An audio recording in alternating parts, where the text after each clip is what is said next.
نبی کریم محمد صلی اللہ علیہ وسلم کی ولادت اور وفات کے موقع پر اسلامی اسکالر مبلغ اسلام جناب ڈاکٹر اسرار احمد رحمۃ اللہ علیہ کا بہت خوبصورت رسول اللہ محمد صلی اللہ علیہ وسلم کی سیرت کا بیان ہم سنیں اور عمل کریں۔ اللہ تعالی ہم سب کو اطیع اللہ و اطیع الرسول والی امت بنا دے، آمین ثم آمین۔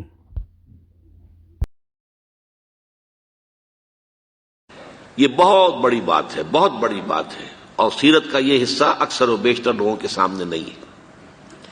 ہمارے ہاں میلاد کی محفلیں ہوتی ہیں، سیرت کے جلسے ہوتے ہیں، حضور کے مناقب بیان کیے جاتے ہیں، حضور کی فضیلتیں بیان ہو رہی ہیں، آپ کے گیسوؤں کی بات ہو رہی ہے، اور باتیں ہو رہی ہیں، سایہ تھا نہیں تھا اس کی باتیں ہو رہی ہیں، حالانکہ وہ irrelevant ہے۔ سیرت، اصل سیرت کیا ہے؟ حضور نے اللہ کے دین کو قائم کرنے کی جد و جہد خالص ہیومن لیول پر کی ہے، ہیومن لیول پر۔ اس میں معجزات کا عمل دخل نہ ہونے کے برابر ہے۔ تکلیفیں جھیل کر، مصائب برداشت کر کے، فاقہ جھیل کر، زخم جھیل کر، اپنا خون زمین پر گرتا ہوا دیکھ کر، 259 اپنے جانثاروں کی لاشیں دیکھ کر، یہ مراحل طے کر کے یہ کام کیا ہے۔ ایسا نہیں ہوا بس دعا مانگی اور بیڑا پار ہو گیا، نہیں۔ 3 برس شیب بنی ہاشم کے اندر نظر بند رہے ہیں، اور طائف میں جو نقشہ ہوا ہے، رسوا سر بازارے آشوق ستمگارے، اس راہ میں جو سب پہ گزرتی ہے سے گزری، یہ نقشہ ہے۔ محمد عربی ہیں، سید المرسلین، محبوب رب العالمین، سید الاولین والآخرین، اور یہ نقشہ ہے، یہ ہے سیرت۔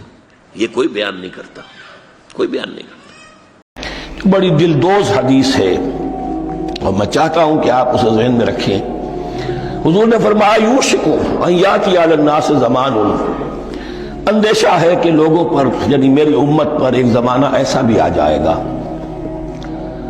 اب گنتے جائیے، لا یبقى من الاسلام الا اسمہ، اسلام میں سے اس کے نام کے سوا کچھ نہیں بچے گا، ولا يبقى من القرآن الا رسمه، قرآن میں سے اس کے رسم الخط، الفاظ اور حروف کے سوا کچھ نہیں بچے گا۔ اسی کی اللہ تعالی نے ضمانت دی ہے، یہ محفوظ رہے گا رسم عثمانی۔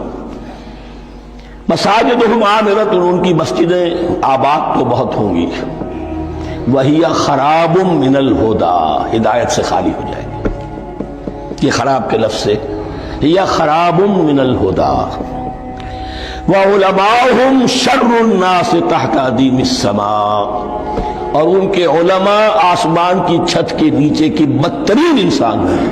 مِنْ عِنْدِهِمْ تَخْرُجُ الْفِتْنَةُ وَفِيهِمْ تَعُودُ، فتنہ انہی کے اندر سے برآمد ہوگا اور انہی میں گھس جائے گا، یعنی ان کا کام فتنہ انگیزی، مخالفت، جنگ و جدال، بھڑکانا، اپنے اپنے فرقے کے لوگوں کے جذبات کو بھڑکاتے رہنا اور مسلمانوں کے اندر اختلافات کو ہوا دینا، یہی ان کا کام رہ جائے گا۔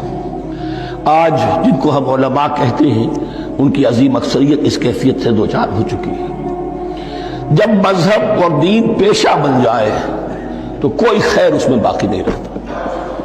یہ دین اور مذہب پیشہ نہیں تھا، اسلام میں کوئی پیشوائیت نہیں، اسلام میں کوئی پاپائیت نہیں، اسلام میں کوئی برہمنزم نہیں، اسلام تو ایک کھلا، ہر شخص کتاب اللہ پڑھے، ہر شخص عربی سیکھے، ہر شخص کو امامت کے قابل ہونا چاہیے، ہر شخص اپنی بچی کا نکاح خود پڑھائے، ہر شخص اپنے والد کا جنازہ خود پڑھے۔ یہ جو ہم نے پیشہ بنا دیا ہے اور پھر انہیں پیسے دیتے، ظاہر بات ہے کہ اس پیشے کے اندر تو پیشے میں عیب نہیں، رکھیے نہ فرہاد کو نام، پھر تو پیشہ میں تو جو کچھ پیشہ ورانہ چشمکیں ہوتی ہیں اور جو خباثتیں ہوتی ہیں وہ آتی ہیں۔ لیکن ساتھ ہی یہ بات واضح رہے کہ علماء حق سے دنیا خالی نہیں ہوگی، علماء حق بھی ہیں، لیکن کسی کے ماتھے پر لکھا ہوا نہیں ہوتا کہ یہ علماء حقانی میں سے اور یہ علماء سوء میں سے ہے۔ باقی یہ صحیح بات ہے کہ اکثریت ادھر جا چکی ہے، ورنہ امت کا بیڑا غرق نہ ہوتا، سیدھی سیدھی بات۔ یہ بیڑا غرق ہوا ہے تو آخر کوئی سبب ہے۔ آپ سے گزارش ہے کہ آپ اپنا اسلامی یوٹیوب چینل MAKUSA کی ہر ویڈیو کو دیکھیں، لائک کریں، شیئر کریں، اور ثواب جاریہ کے لیے چینل کو سبسکرائب بھی کر دیں۔ لیکن جب ویڈیو آپ دیکھ رہے ہوں تو آپ اپنے گھر والوں کے ساتھ دیکھیں، تربیت کے لیے دین اسلام کی اور اس پر عمل کرنے کے لیے۔ تھینک یو، جزاک اللہ۔